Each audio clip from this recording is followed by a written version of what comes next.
Good morning बच्चों। आज के इस वीडियो में हम पाठ 6 जो कि आपकी पाठ्य पुस्तक क्षितिज में है, प्रेमचंद के फटे जूते, वो हम पढ़ेंगे। इस रचना को लिखने वाले लेखक कौन हैं? हरिशंकर परसाई हैं। बच्चों, आपको पता होना चाहिए कि हरिशंकर परसाई जो हैं वो बहुत ही प्रसिद्ध व्यंग्यकार हैं। मतलब व्यंग करने की कला जो थी वो उनमें बहुत ज़्यादा थी। तो आइए सबसे पहले हम इनका जीवन परिचय देख लेते हैं। हरिशंकर परसाई का जन्म जो है वो 1922 में मध्य प्रदेश के होशंगाबाद जिले के जमानी नाम के एक गांव में हुआ था। नागपुर विश्वविद्यालय से इन्होंने एमए किया और एमए करने के बाद कुछ दिनों बाद इन्होंने अध्यापन किया। सन 1947 से स्वतंत्र लेखन ये करने लगे। जबलपुर से उन्होंने एक वसुधा नाम की पत्रिका थी उसे निकाला और जिसकी हिंदी संसार में बहुत सराहना हुई थी, मतलब बहुत तारीफ हुई थी। और सन 1995 में ही इनका निधन हो गया, मतलब इनकी मृत्यु हो गई। अगर हिंदी के व्यंग लेखकों को देखा जाए उनमें इनका नाम सबसे आगे आता है। अग्रणी का अर्थ होता है सबसे आगे। परसाई जी की कृतियों मतलब रचनाएं जो इन्होंने लिखा है उनमें क्या क्या है मुख्य? हंसते हैं रोते हैं, जैसे उनके दिन फिरे, ये कहानी संग्रह है। रानी नागफनी की कहानी, तट की खोज, ये उपन्यास थी। तब की बात और थी, भूत के पांव पीछे, बेईमानी की परत, पगडंडियों का जमाना, सदाचार का तावीज, शिकायत मुझे भी है, और अंत में ये निबंध संग्रह है। वैष्णव की फिसलन, तिरछी रेखाएं, ठुठरता हुआ गणतंत्र, इनके बहुत सारे व्यंग संग्रह जो हैं वो उल्लेखनीय हैं। मतलब क्या करने लायक है, उनके बारे में जानने लायक है। उल्लेखनीय मतलब उनका बहुत ही जगह वर्णन मिलता है ना। आइए आगे देख लें उनके जीवन परिचय में क्या दिया हुआ है। हिंदी के व्यंग यहाँ पे देखिए, भारतीय जीवन के पाखंड, भ्रष्टाचार, अंतर्विरोध, बेईमानी आदि पर लिखे इनके व्यंग लेखों ने शोषण के विरुद्ध साहित्य की भूमिका निर्वाह किया। उनका व्यंग लेखन परिवर्तन की चेतना पैदा करता है, मतलब अपने जीवन में परिवर्तन लाने की सोच पैदा करता है। न सिर्फ हास्य, मतलब एक हंसी का पुट ही नहीं होता है इनकी रचनाओं में, कोरे हास्य से अलग यह व्यंग आदर्श के पक्ष में अपनी उपस्थिति दर्ज कराता है। इनके व्यंग में सिर्फ हंसने की बातें नहीं होती हैं, है ना। इनका व्यंग जो है कटाक्ष करता है और लोगों को एक सही रूप से जीवन जीना सिखाता है। सामाजिक, राजनीतिक और धार्मिक पाखंड पर लिखे इनके व्यंगों ने व्यंग्य साहित्य के मानकों का निर्माण किया है। परसाई जी बोलचाल की, एक मिनट बेटा, सामान्य भाषा का प्रयोग करते हैं, किंतु संरचना के अनूठेपन के कारण इनकी भाषा की मारक क्षमता बहुत बढ़ जाती है।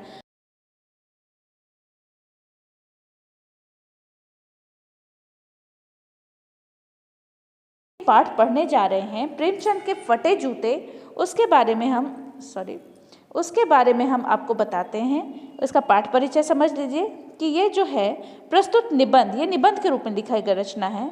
हरिशंकर परसाई जी ने प्रेमचंद के व्यक्तित्व की सादगी को बताया है, कितने वो सादा जीवन जीते थे, किस तरीके से वो बहुत ही एक साधारण जीवन व्यतीत करते थे। लेखक ने रचनाकार की पैनी सामाजिक दृष्टि की विवेचना करने के साथ जो आज की दिखावटी संस्कृति है और अवसरवादिता, मतलब किसी तरह मौके पर अपना काम निकाल लेना, उस पर बहुत अच्छे से व्यंग किया है। प्रेमचंद के फटे जूते एक व्यंग्यात्मक रचना है। लेखक ने प्रेमचंद के फटे जूतों को लक्ष्य कर यहाँ पर यह व्यंग्य किया है कि जो व्यक्ति समाज की कुरीतियों को ठोकरे मारता है, समाज उसके साथ कैसा व्यवहार करता है ना। तो आइए हम इस पाठ को पढ़ लेते हैं। प्रेमचंद का एक चित्र मेरे सामने है। लेखक बोल रहे हैं कि यहाँ प्रेमचंद का एक चित्र जो है वो मेरे सामने है। उसमें वो क्या कर रहे हैं, अपनी पत्नी के साथ फोटो खिंचा रहे हैं और फोटो खिंचाते समय सिर पर उनके किसी मोटे कपड़े की टोपी थी। वो उन्होंने कुर्ता और धोती पहना हुआ है, कुर्ता और धोती पहने हैं। कनपटी चिपकी है, मतलब दुबला पतला उनका चेहरा था। दुबले से दिखते थे तो कनपटी उनकी चिपकी हुई दिखा रही हैं, गालों की हड्डियां उभर आई है। ऐसा कब होता है? जब चेहरा बहुत सूखा हुआ होता है तो उनके गालों की हड्डियां उभर आ रही हैं, मतलब बाहर दिखाई दे रही हैं। पर जो उनकी मूछें थीं, पर घनी मूछें चेहरों को भरा भरा बतलाती हैं, लेकिन उनके दुबलेपन को भी वो जो उनकी मूछ थी छिपा दे रही थी। ऐसा पाँवों में कैनवस के जूते हैं जिनके बंद, मतलब जो फीट बांधने वाले होते हैं, लेस, उसके बारे में बोला जाए, वो बेहतर, मतलब किसी भी प्रकार से बंद है, उसके लिए बहुत कोई खास तैयारी नहीं, जैसे तैसे बांध लिया गया है।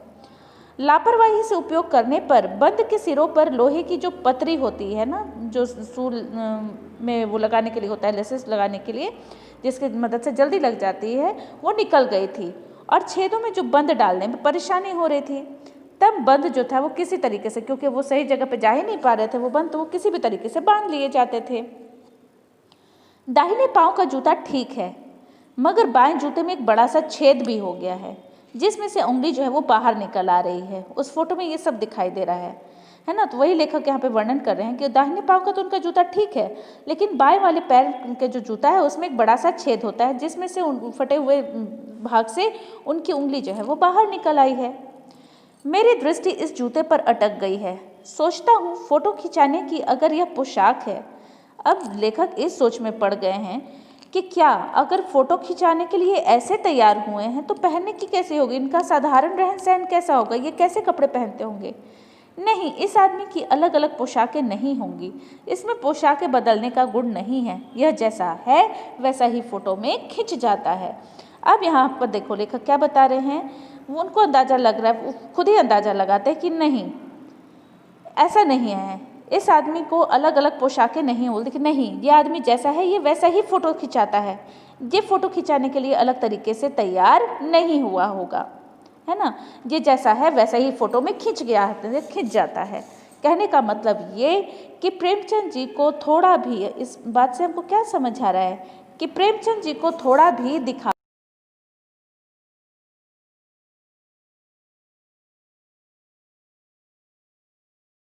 करना उनको थोड़ा भी पसंद नहीं था। आइए आगे पढ़ लेते हैं। आगे लेखक कहते हैं कि मैं चेहरे की तरफ देखता हूँ, यहाँ से मैं चेहरे की तरफ देखता हूँ। क्या तुम्हें मालूम है मेरे साहित्यिक पुरखे कि तुम्हारा जूता फट गया है और उंगली जो है वो बाहर दिख रही है। क्या तुम्हें इसका जरा भी एहसास नहीं है, जरा भी लज्जा, संकोच या झेप नहीं है? क्या तुम इतना भी नहीं जानते कि धोती को थोड़ा नीचे खींच लेने से उंगली ढक सकती है? मगर फिर भी तुम्हारे चेहरे पर बड़ी बेपरवाही, बड़ा विश्वास है। फोटोग्राफर ने जब रेडी प्लीज कहा होगा तब परंपरा के अनुसार तुमने मुस्कान लाने की कोशिश की होगी। दर्द के गहरे कुएं के तल में कहीं पड़ी मुस्कान को धीरे धीरे खींचकर ऊपर निकाल रहे होंगे कि बीच में ही क्लिक करके फोटोग्राफर ने थैंक यू कह दिया होगा। विचित्र है यह अधूरी मुस्कान, यह मुस्कान नहीं उपहास है, व्यंग्य है। अब देखिए लेखक यहाँ पे बोलते हैं, बेटा इस पूरे पाठ को जब आप पढ़ेंगे तो आप देखेंगे ना कि बार बार जो लेखक हैं वो प्रेमचंद जी के लिए तरह तरह के उपनाम ढूंढते हैं, है ना। अभी देखो इनको यहाँ पर क्या बोला, प्रेमचंद जी को बोला साहित्यिक पुरखे, है ना। तो आप ये आपसे बाद में क्वेश्चन भी किया जाएगा तो आप इसको टिक लगाते चलें। वो बोल रहे हैं कि जब मैं तुम्हारे तरफ देखता हूँ, कौन बोल रहा है? लेखक। फिर वो, क्या तुम्हें मालूम है मेरे साहित्यिक पुरखे, ऐसा इसलिए बोला जा रहा है ना बेटा, पुरखे तो वो हमारे पूर्वज होते हैं और ये साहित्य के बहुत ही प्रसिद्ध एक व्यक्तित्व रह चुके थे, है ना। ये साहित्य से जुड़े हुए बहुत ही प्रसिद्ध व्यक्तित्व थे और बहुत ही आगे के समय में ही इनका बहुत नाम हो चुका था, इसलिए इन्होंने ये उपनाम इनको दे दिया साहित्यिक पुरखे। अब बोलते हैं कि क्या तुमको पता है कि तुम्हारा जूता फटा हुआ है और उससे तुम्हारी उंगली दिखाई दे रही है, तो क्या तुमको थोड़ा सा भी संकोच नहीं हो रहा है, थोड़ी सी भी लज्जा नहीं आ रही है ना। अगर वास्तविक जीवन में देखा जाए बेटा तो लोग अपने आप को छिपाने का प्रयास करने लगते हैं अगर ऐसी स्थिति हो, है ना। कोई भी फटा हुआ जूता लेके सामने नहीं दिखाएगा। तो फिर बोलती है तुमको इतना सा भी अंदाजा नहीं था कि अगर तुम अपनी धोती को थोड़ा सा नीचे खींच लेते तो ये उंगली ढक जाती और तुम फोटो में ये सब नहीं नजर आता, मगर फिर भी तुम्हारे चेहरे पर बड़ी बेपरवाही, बड़ा विश्वास है। मतलब थोड़ा भी इनको संकोच नहीं था जो अपनी असलियत है वो लोगों के सामने दिखाने में। फिर वो आगे बोलते हैं कि फोटोग्राफर ने जब फोटो खींचने के लिए रेडी प्लीज कहा होगा तो क्योंकि परंपरा के अनुसार क्या तरीका होता है कि बस रेडी बोला गया और लोग मुस्कान देके और अपनी फ़ोटो खिंचवा लेते हैं। बिल्कुल उसी के अनुसार इन्होंने भी अपने चेहरे पर मुस्कान लाने का प्रयास किया होगा। दर्द के गहरे कुएं के तल में कहीं पड़ी मुस्कान को धीरे धीरे खींचकर ऊपर निकाल रहे होंगे। बेटा, जब आप प्रेमचंद जी के जीवनी के बारे में थोड़ा जानेंगे तो इनका जीवन जो था बहुत ही संघर्षों से भरा हुआ जीवन था। ठीक है, बचपन में ही इनकी माता का देहांत हो गया था। इन्हें सौतेली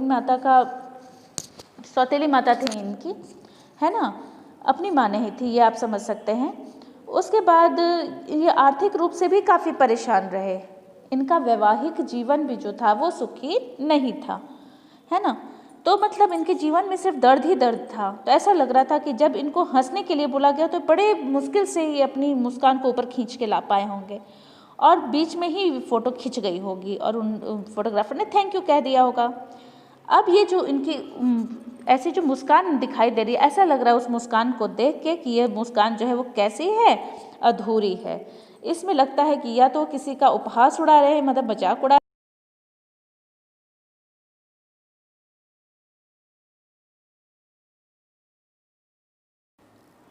यह कैसा आदमी है जो खुद तो फटे जूते पहने फोटो खिंचा रहा है पर किसी पर हंस भी रहा है। अब लेखक कहते हैं कि आदमी है कैसा। ये एक तो इसने खुद को फोटो खिंचवाते समय भी कैसे जूते पहने हुए हैं, फटे हुए जूते पहने हुए हैं, लेकिन उनकी जो मुस्कान है फोटो में वो उसको देख के ऐसा लग रहा है कि बल्कि वो दूसरों का ही उपहास उड़ा रहे हैं, किसी पे व्यंग कस रहे हैं। फिर बोलते हैं फोटो ही खिंचाना था तो ठीक जूते पहन लेते या फिर खिंचवाते ही नहीं। फोटो न खिंचाने से क्या बिगड़ता था। फिर वो अंदाज़ा लगाते हैं कि शायद पत्नी का आग्रह रहा हो, मतलब उसने बहुत अपनी इच्छा जाहिर की हो। और ये जो थे लेखक वो क्या बोले होंगे, और तुम अच्छा चल भाई कहकर बैठ गए होंगे, मतलब ज़बरदस्ती जैसे किसी ने फ़ोटो खिंचाने के लिए बैठा दिया हो। मगर यह कितनी बड़ी ट्रेजेडी है ना, कि आदमी के पास फ़ोटो खिंचाने के भी जूता ना हो, कि आदमी को फ़ोटो खिंचाना और उसके लिए उनके पास जूता नहीं है। यह फ़ोटो देखते देखते तुम्हारे क्लेश को, मतलब दुख, क्लेश का अर्थ होता है दुख, कष्ट, उसके अपने भीतर महसूस करके जैसे लेखक जो है रो पड़ना चाहते हैं, मैं रो पड़ना चाहता हूँ। मगर तुम्हारी आंखों का यह तीखा दर्द भरा व्यंग मुझे एकदम रोक देता है। मुझे रोना आ रहा है उनकी स्थिति को देख के, ऐसा लेखक बोलते हैं, लेकिन उनके चेहरे पर जो व्यंग है वैसा करने से रोक देता है। तुम फोटो का महत्व नहीं समझते होते तो किसी से फोटो खिंचाने के लिए जूते मांग लेते। लगता है कि तुमको फोटो खिंचाने का महत्व ही नहीं पता है, नहीं तो तुम क्या करते, किसी से जूते मांगते और तब फोटो खिंचाते। लोग क्या करते हैं, लोग क्या करते हैं, लोग तो मांगे की कोट, है ना, लोग क्या करते हैं, लोग तो मांगे के कोट से वर दिखाई करते हैं। वर दिखाई मतलब जब शादी के लिए लड़के को दिखाना होता है तो अगर लोगों के पास कोट नहीं होता तो वो दूसरों से मांग लेते हैं, तब जाके दूल्हा दिखाते हैं। और मांगे की मोटर से बारात भी निकाल लिए जाते, कभी दूसरों से गाड़ी मांग के बारात भी निकाल दी जाती है। अगर फोटो खिंचाने के लिए, अब यहाँ देखो बेटा ये व्यंग है, फोटो खिंचाने के लिए तो बीवी तक मांग ली जाती है ना। तुमसे जूते ही मांगते नहीं उनके, और तुम जो हो फोटो खिंचवाने गए तो तुमसे अपने लिए एक जूता ही नहीं मांगा गया। इसलिए लेखक कहते हैं कि तुम जो है वो फोटो का महत्व नहीं जानते। लोग तो इत्र चुपड़कर फोटो खिंचाते हैं जिससे फोटो में खुशबू आ जाए। जब फोटो खिंचवानी होती है लोग कितनी तैयारियों से तैयार होते हैं, है ना, इतना सेंट लगा लेते, इतना इत्र लगा लेते, लगता है कि फोटो से ही खुशबू आने लगेगी। गंदे से गंदे आदमी की फोटो भी खुशबू देती है। देखो फिर से यहाँ पर एक तीखा व्यंग है, गंदे से गंदे आदमी की फोटो भी खुशबू देती है। मतलब आदमी जो है वो अपने आप को इतना अच्छा दिखा के और फोटो खिंचवाता है कि आदमी जो है वो उसकी असलियत को कभी भी पहचान नहीं पाता है। टोपी जो है वो 8 आने में मिल जाती है और जूता उस जमाने में भी 5 रुपए से कम में क्या मिलते होंगे। अब यहाँ पे लेखक जो है वो बोल रहे हैं कि टोपी जो है वो कम पैसे में मिलती है और जूता जो है उस ज़माने में भी कम से कम 5 रुपए में तो ज़रूर मिलते होंगे। बेटा एक बात यहाँ ध्यान देना, टोपी जो है वो सम्मान का प्रतीक है ना, मानव के सम्मान का प्रतीक है, और जूता जो है वो शक्ति का प्रतीक यहाँ पर दिखाया गया है। ठीक है, फिर बोलते हैं कि जूता हमेशा टोपी से कीमती रहा है। कहने का मतलब ये कि जो शक्ति है हमेशा उसने इज्जत को दबा के रखा है अपने सामने, है ना। अब तो जूते की कीमत और बढ़ गई है और एक जूते पर 2500 टोपियों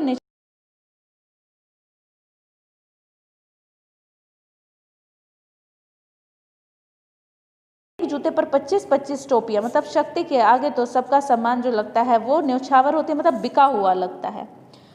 तुम भी जूते और टोपी के आनुपातिक मूल्य के मारे हुए थे। यह विडंबना, मतलब यह दिक्कत जो है, मुझे इतनी तीव्रता से पहले कभी नहीं चुभी जितनी आज चुभ रही है, जब मैं तुम्हारा फटा जूता देख रहा हूँ।